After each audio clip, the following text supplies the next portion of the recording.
Baik, di bab 10 hadis yang kedua ya. Ini hadis dari Ali bin Abi Thalib radhiyallahu anhu.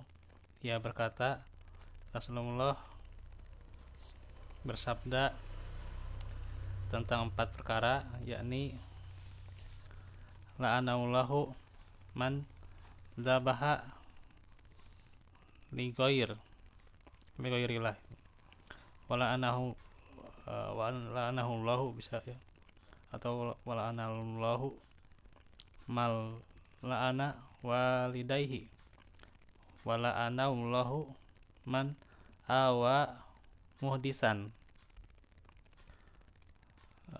la'anallahu man ghayyarul manar.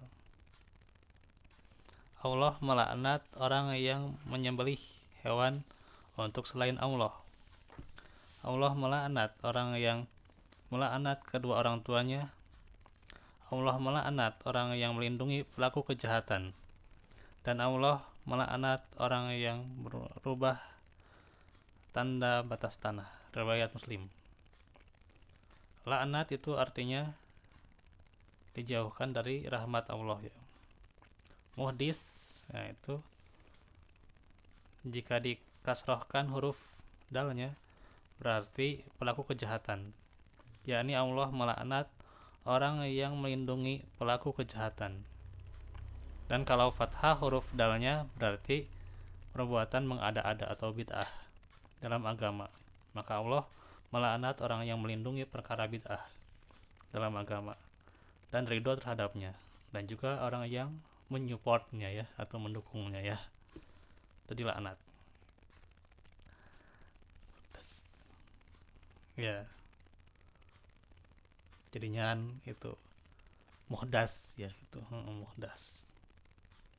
Terus tanda batas tanah, maksudnya tanda yang memisahkan antara tanah miliknya dengan milik orang lain. Dilebihkan ya. Di hadis itu Rasulullah menerangkan 4 perbuatan buruk yang mendatangkan laknat ya, yang jauh dari rahmat Allah. Pertama, menyembelih hewan untuk selain Allah, seperti misalnya bikin sesajen. Nah itu ya. Yang kedua, melaknat kedua orang tuanya, seperti mendoakan laknat untuk orang tuanya ya.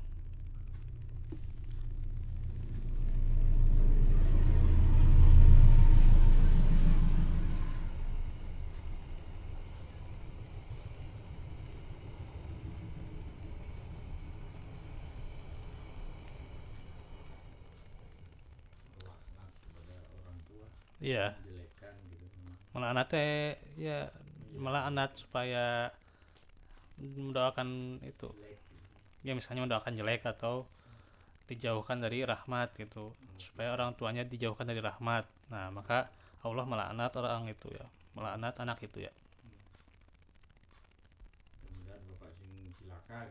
Iya itu contohnya itu. Maka orang yang mendoakan kecelakaan buat orang tuanya dilaknat oleh Allah. Ya kan bukan hanya laknat atau mencaci makinya ya gitu. Misalnya caci maki atau dibentak atau dikeras gitu ya. Nah itu dilaknat oleh Allah ya. Tanda kutip ya. Ya tanda kutip itu terkadang memang ya si anak menyadari gitu ya. Nah kalau sudah menyadari bisa jadi itu dapat laknat dari Allah ya.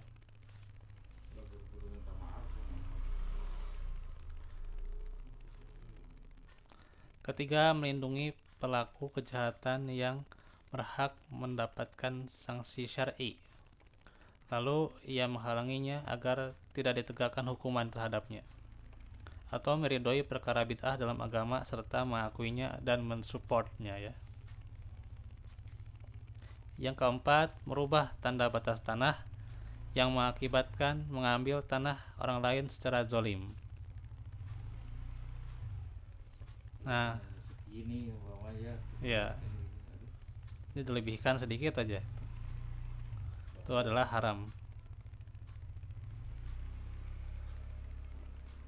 Nah, terkhusus di hadis itu ada tegas ya tentang haramnya menyembelih untuk selain Allah dan pelakunya mendapat laknat. Faedahnya, menyembelih untuk selain Allah hukumnya haram dan termasuk syirik. Yang kedua, haramnya melaknat kedua orang tua dan mencaci makinya, baik secara langsung atau tidak langsung. Secara langsung, misalnya kalau langsung itu mencaci maki ayah ibu orang lain. Nah, ya, dicaci maki ayah ibu orang lain. Nah, itu juga ya.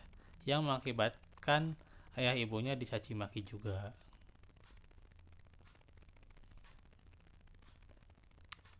Jadi saling moyok itulah, moyok ayah orang lain, moyok ibu orang lain, moyok nama ayah orang lain, termasuk ya gitu. 3. Haramnya melindungi pelaku kejahatan.